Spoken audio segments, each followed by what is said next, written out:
very happy good morning to all of you present over here. I Upavan Kumar Agrawal welcome you all in my YouTube channel Upavan Sir Classes. In today's session, आज का जो हमारा session है वो next topic parts of speech के एक important topic की ओर हम बढ़ रहे हैं जिसका नाम है कॉन्जक्शन। आपने कॉन्जक्शन के बारे में सुना होगा। एक्चुअली सबसे पहले मैं बात करूं इसका यूज कि इसका यूज क्या है। जब आप दो सेंटेंसेस को एक साथ यूज करते हैं, दो फ्रेजेस को एक साथ यूज करते हैं या दो वर्ड्स को एक साथ यूज करते हैं, उसके लिए हमें एक ज्वाइंटर की जरूरत होती है। ज्वाइंट करने के लिए एक मटेरियल की जरूरत होती है, तो उस मटेरियल का जो नाम है वो है यहाँ पर कॉन्जक्शन। क्लियर? ये एक छोटा सा इंट्रोडक्शन हो गया। अब शुरू करते हैं हम अपना कॉन्जक्शन का टॉपिक। यहाँ पर सबसे पहले मैं लिख देता हूँ CONJUNCTION, जंक्शन JUNCTION। ठीक है, कॉन्जक्शन। कॉन्जक्शन को हिंदी में समुच्चय बोधक भी कहते हैं, तो समुच्चय शायद समझने में कुछ कंफ्यूजन भी हो सकती है। इसको आप संयोजक भी कह सकते हैं या योजक, जोड़ने वाला जिसको बोलते हैं, जोड़ने का जो काम करे। ठीक है, तो उसको हम बोलते हैं कॉन्जंक्शन। तो कॉन्जंक्शन ये हो गया। अब इसकी सबसे पहले लिख लीजिए आप definition.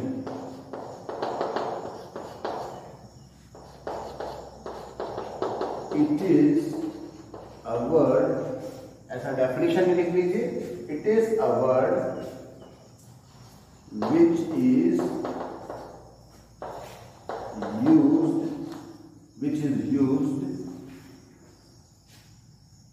used to join words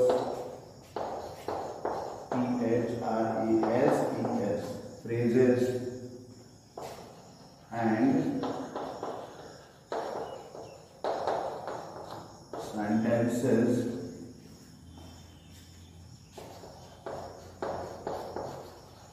together is known as a कॉन्जंक्शन। बहुत सिंपल सी डेफिनेशन है, दिमाग में बैठा लीजिए। मैंने इंट्रोडक्शन में भी आपको बताया कि वे शब्द जो शब्दों, वाक्यांशों, फ्रेज मतलब वाक्यांश होता है, मुहावरा भी कह सकते हैं, वे शब्द जो शब्दों, वाक्यांशों और वाक्यों को आपस में जोड़ने के लिए प्रयोग किए जाते हैं, तो उन्हें आप क्या बोलते हैं? कॉन्जक्शन बोलते हैं। क्लियर है? बिल्कुल सिंपल सी डेफिनेशन है, कहीं कंफ्यूज नहीं होना है। It is a word which is used to join words, phrases and sentences together. वे शब्द जो वाक्यों, शब्दों और वाक्यांशों को आपस में जोड़ने के लिए प्रयोग किए जाते हैं, उन्हें हम क्या बोलते हैं? कॉन्जंक्शन बोलते हैं। क्लियर? चलिए आगे बढ़ेंगे। अब इसके बाद आता है इसका काइंड्स। अब इसमें हम बात करेंगे इसके काइंड्स की। यहां पर लिख देते हैं काइंड्स ऑफ कॉन्जक्शन। काइंड्स ऑफ कॉन्जक्शन की मैं बात करूं तो मुख्य रूप से हम यहाँ पर 3 काइंड्स पढ़ने वाले हैं। 3 प्रकार हमने पढ़ने वाला है। उस 3 प्रकार के अंदर आप देखेंगे कि जितने भी प्रकार के कॉन्जक्शन होते हैं उनको सबको हम इसमें मतलब इसके अंडर क्या करेंगे? कोरिलेट कर सकते हैं या इसके अंदर इसको हम यूज कर लेंगे। ठीक है, तो सबसे पहले यदि मैं बात करूं तो सबसे पहले जो आता है वो आता है कोऑर्डिनेटिंग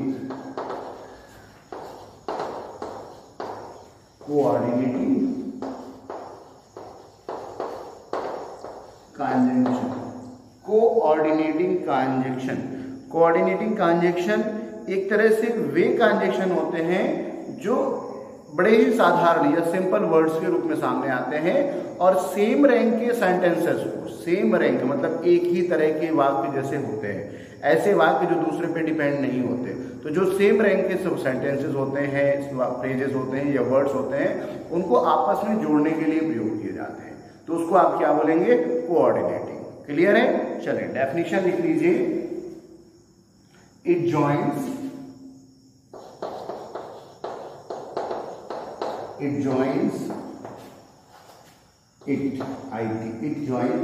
words,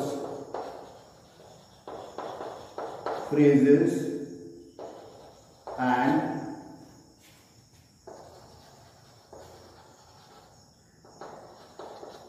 sentences। ठीक है,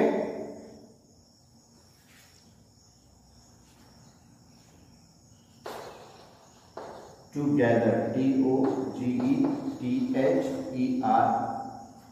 It joins words, phrases, clause भी कर सकते हैं, and sentences together of equal rank.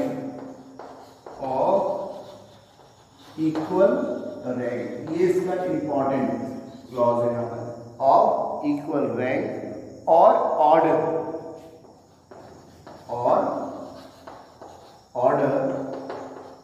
is known as coordinating conjunction.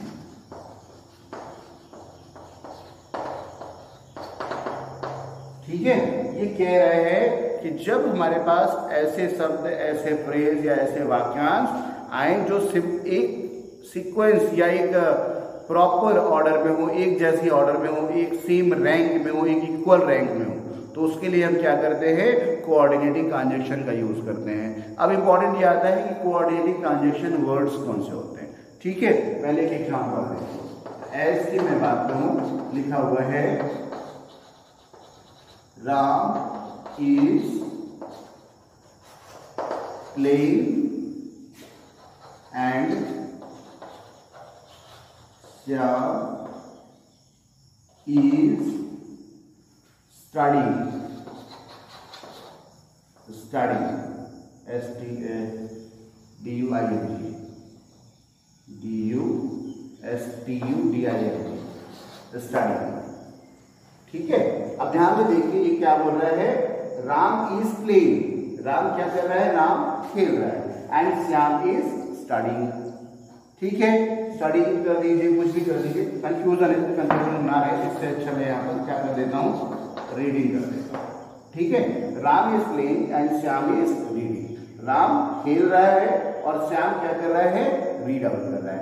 इसको आप इस तरह से भी कह सकते हैं कि जो दो सेंटेंसेस हैं वो किसी पर डिपेंडेंट नहीं है, किसी पर डिपेंडेंस नहीं है इनका। ये क्या कहलाएगा, सेम रैंक के कहलाएगा। तो जब सेम रैंक के हो गए तो उसके लिए हम यूज करेंगे कोऑर्डिनेटिंग ट्रांजैक्शन। ठीक है, अब इसमें क्या करेंगे आप, अब इसमें हम वर्ड्स लिखेंगे, तो उन वर्ड्स को लिख लीजिए सबसे पहले आप कि किस तरह के वर्ड्स इसमें यूज किए जाते हैं। ठीक है, चलो वर्ड्स लिखें। हमें पता होना चाहिए कौन कौन से वर्ड्स यूज होते हैं, लिखेंगे। एक वर्ड आपको मिल गया, एंड इसी में लिख लीजिए बट, एंड बट, फॉर, और क्या हो सकता है, ऑल्सो।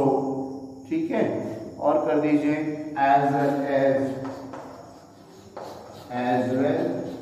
एज। ठीक है, फिर क्या कर सकते हैं इसमें आप, इसमें कर दीजिए आप बोथ, और क्या कर सकते हैं स्टिल। ठीक है, और क्या कर सकते हैं, शो कर लीजिए, एक्सेट्रा। ये क्या हो गया हमारे, ये इसके कुछ खास वर्ड्स हो गए।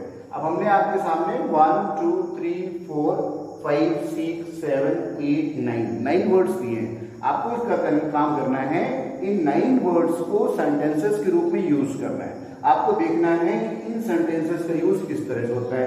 एंड का मतलब होता है और, बट का मतलब होता है लेकिन, फॉर का मतलब होता है के लिए, और का मतलब होता है अथवा यानी कि या भी बोलते हैं, ऑल्सो का मतलब होता है भी, एज वेल एज मतलब जहां तक, उसके बाद बोथ दोनों, स्टिल अब तक, सो इसलिए। ठीक है, ये कुछ ऐसे वर्ड्स हैं इनका आपको यूज करना है। जब तक आप यूज नहीं करेंगे आपको नहीं आएगा, ये मान लीजिए। कोऑर्डिनेटिंग हो गया। अब कोऑर्डिनेटिंग के बाद हम बात करेंगे, जो हमारा नेक्स्ट टाइप आएगा वो आएगा सबऑर्डिनेटिंग। क्या करेंगे, सबऑर्डिनेटिंग।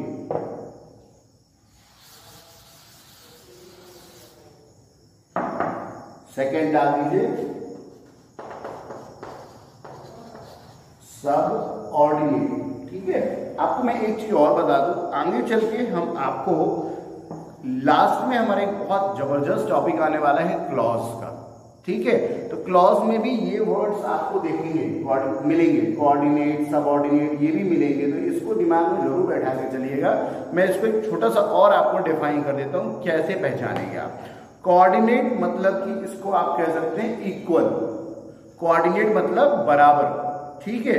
लेकिन जो सबऑर्डिनेट होता है वो डिपेंडेंट होता है। डिपेंडेंट मतलब दूसरों पर आश्रित होता है। तो जो कोऑर्डिनेट होता है वो आश्रित नहीं होता, उसको निराश्रित बोलते हैं, नॉन डिपेंडेंट। लेकिन जो सबऑर्डिनेट होता है वो क्या होता है, आश्रित होता है, डिपेंडेंट होते हैं। अब इसी डिपेंडेंट वर्ड से ही हमारी इसकी डेफिनेशन निकल आएगी। क्या डेफिनेशन निकल आएगी कि जो दूसरा सेंटेंस है वो पहले वाले सेंटेंस पे क्या होगा, डिपेंड होगा, ठीक है। और उस डिपेंडेंसी को कौन खत्म करता है, कंजंक्शन। एक कंजंक्शन वर्ड यूज करेंगे, वो वर्ड हमारा इस डिपेंडेंसी को खत्म करता है। क्लियर, या पूरा करता है। चले डेफिनेशन लिखेंगे पहले इसकी। इट जॉइंस,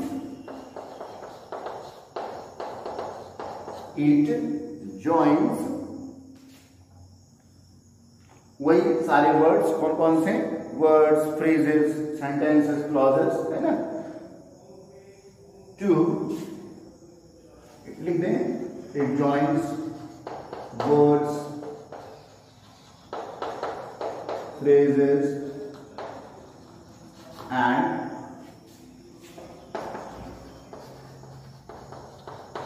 sentences, ठीक है। It joins words, phrases and sentences। फिर क्या कर सकते हैं, to another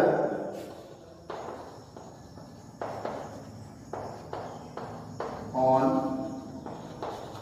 which, पहले लिख लें फिर डेफिनेशन बताए थे। It depends, it depends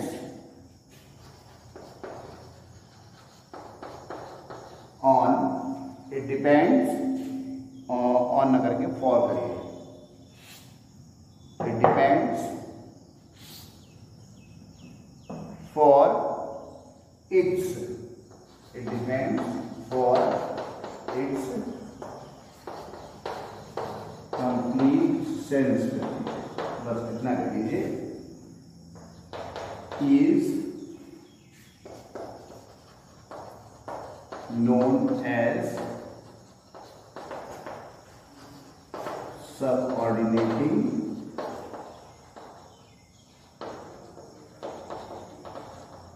conjunction। बहुत सिंपल सा डेफिनेशन, थोड़ा सा बुक से भी हमने लिया हुआ है।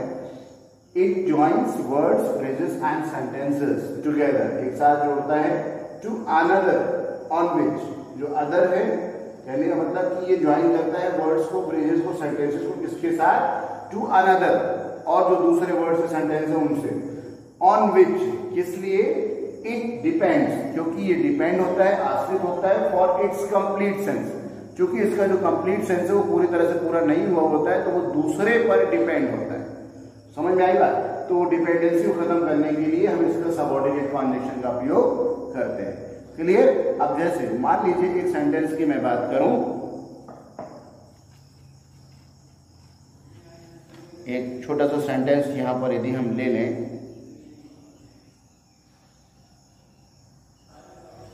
फॉर एग्जाम्पल,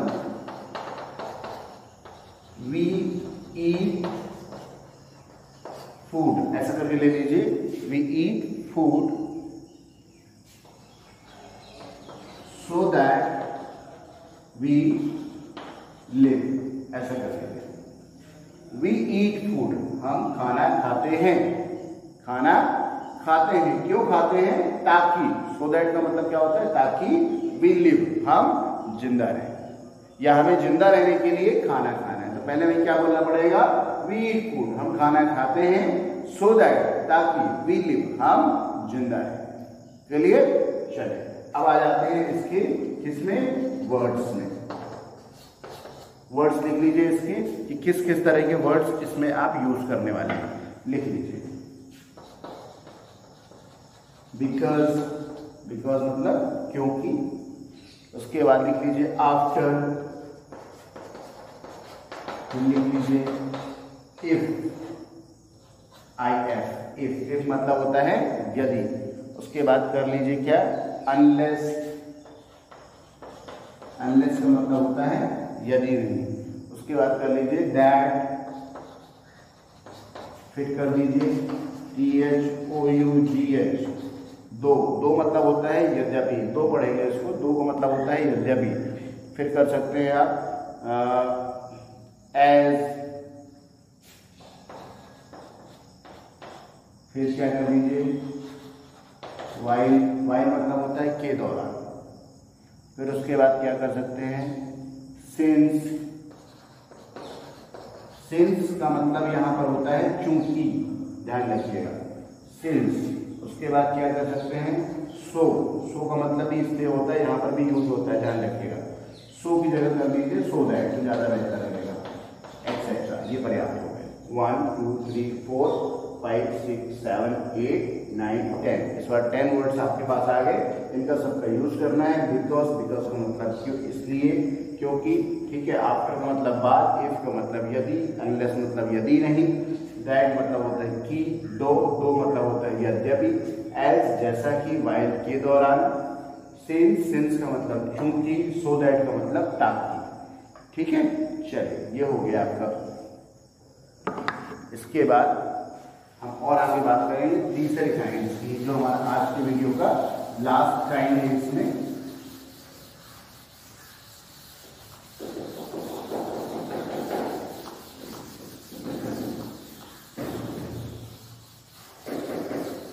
ठीक है, लास्ट काइंड है, इसको नाम दे दीजिए कोरिलेटिव कंजक्शन। क्या बोलेंगे? Correlative conjunction. बहुत ही अच्छा कंजक्शन है कोरिलेटिव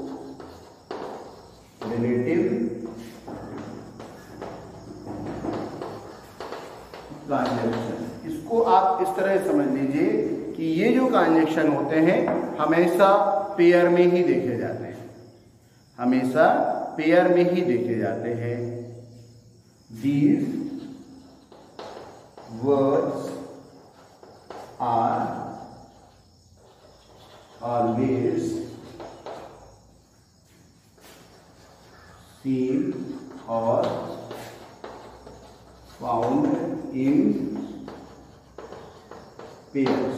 बस ऐसा कर दीजिए, These words are always seen or found in pairs. ये जो वर्ड्स होते हैं हमेशा कहाँ पे होते हैं, किस तरह पाए जाते हैं?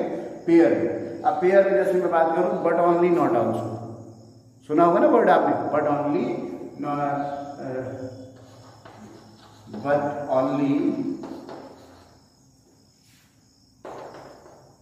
नॉट आल्सो ना, यही होता है, यूज करते ना आप, क्या बोलते हैं, यही बोलते हैं ना, कंफ्यूज कर हो जाते हैं बीच बीच में। नॉट ओनली बट आल्सो होता है, sorry, not only but also, confusion हो जाता है, जरूर हो जाता है। Not only but also. अब जैसे मान लीजिए ये एक वर्ड है, ये हमारे पास यूज करने के लिए ट्रांजेक्शन, ये पूरा ट्रांजेक्शन है। अब आप देखिए ये पेयर में हमेशा दिखेगा, नॉट ओनली एक साइड हो गया, बट ऑल्सो दूसरी साइड हो गया, ये क्या हो गया? पेयर हो गया। अब जैसे लिखे आई हैव, इसको कर दीजिए शुरू में not only I have seen Taj but food also in Agra. क्या बोल रहे हैं? Not only I have seen Taj, ये कह रहा है मैंने ना केवल ताज देखा है, but food also in Agra, Agra में किला भी देखा है। तो ये क्या कहला गया? Not only but also. Clear? चलिए अब आ जाते हैं इसके हम वर्ड्स में। पहले वर्ड्स देख लीजिए, किस किस तरह के वर्ड्स यहाँ पर प्रयोग किए जाते हैं, उनको नोट कर लीजिए। सबसे पहले आप वर्ड्स में लिख लें, कौन कौन से हो सकते हैं? बोथ एंड, ये हो गया, ठीक है। उसके बाद लिख लीजिए इधर और, EITHER, इधर, और इधर और के साथ ही चलता है NEITHER, नीदर नॉर। इधर और का मतलब होता है या तो या ही, और नीदर नॉर का मतलब होता है ना तो ना ही, ठीक है।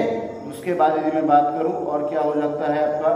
सच एज, SUCH, सच, एज, इसको भी कर लीजिए। और कौन सा कर सकते हैं हम लोग? एज, ठीक है।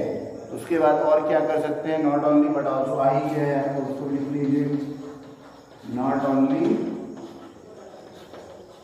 But also. और क्या हो सकता है इसमें? नो सूनर देन भी लिख लीजिए, जो आपके खासकर बोर्ड एग्जाम में पूछा जाता है, नो सूनर देन, ठीक है। और क्या हो सकता है? सो एज कर लीजिए, सो एज एक्सेट्रा, बहुत सारे होते हैं। फिलहाल ये कुछ खास है जो जनरल यूज होते हैं। मैं आप लोगों से जरूर कहूंगा कि एक बार इनको एक बार पढ़ें और प्रयास करें। आपके पास भी अपनी कोई ना कोई ग्रामर की बुक होगी, एक बार रिवीजन जरूर किया करें। क्योंकि क्या होता है, इस वीडियो के माध्यम से हम आपको सिर्फ एक इंट्रोडक्शन पार्ट ही दे पाते हैं, एक प्रकार से टॉपिक के बारे में बता पाते हैं।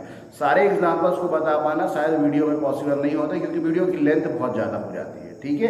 एक एग्जाम्पल आपके सामने दिया जा चुका है, आप इसको करने का प्रयास करेंगे जितने भी आज आपको एग्जाम्पल बताए गए हैं। और इसी के साथ में आज का जो हमारा टॉपिक है ये ट्रांजैक्शन का यहाँ पर खत्म होता है। मतलब ट्रांजैक्शन का टॉपिक आज हमने इस एक वीडियो में पूरा कंप्लीट कर दिया। अब आपका काम ये है कि आप इसको जितना प्रैक्टिस करेंगे, अभी क्योंकि आपको अच्छी तरह से बताया practice makes the man perfect, जितना ज़्यादा आप प्रैक्टिस करेंगे उतना आपके लिए अच्छा होगा। Thank you so much for keep watching my video. Okay, good bye and